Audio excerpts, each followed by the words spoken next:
States need to take over the Venezuelan oil industry? Well, we don't need to. First of all, let me go back up. We don't need Venezuela's oil. We have plenty of oil in the United States. What we're not going to allow is for the oil industry in Venezuela to be controlled by adversaries of the United States. You have to understand, why does China need their oil? Why does Russia need their oil? Why does Iran need their oil?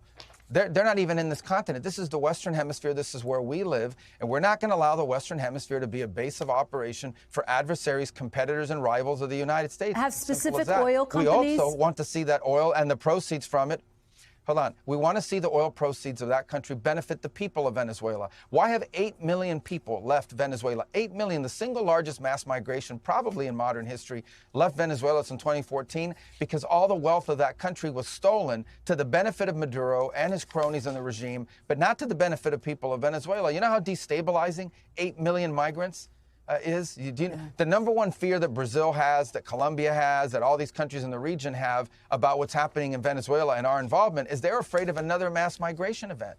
That's what they fear. This is deeply destabilizing stuff. It's not going to continue to happen. They are not going to come from outside of our hemisphere, destabilize our region in our own backyard, and us have to pay the price for it. Not under President Trump. Number one, most of the experts that people have on television, I watch these experts, and it's clown hour, okay? These are people that have focused their entire career on the Middle East or some other part of the world because that's where all the action was. Very few of them know anything about Venezuela or the Western Hemisphere. Venezuela looks nothing like Libya. It looks nothing like Iraq. It looks nothing like Afghanistan. It looks nothing like the Middle East other than the Iranian agents that are running through there plotting against America. Okay? These are Western countries with long traditions among their, at a people-to-people and cultural level and ties to the United States. So there's nothing like that. So I think people need to stop ascribing the apples and oranges here, the apples of the Middle East to the oranges of the Western Hemisphere. But do you... Number two, this is about the national interest of the United States. And what I'm confident of is we are in a safer and better place because we're taking it seriously. The alternative would have been to leave Maduro there as an indicted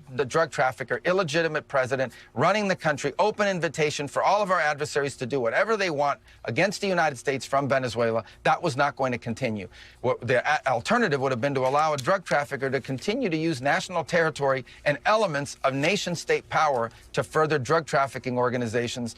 Read the indictment. This guy used the levers of their security apparatus not to arrest drug traffickers, but to cooperate and facilitate the trafficking of drugs for the purpose of getting them into the United States. That's going to stop.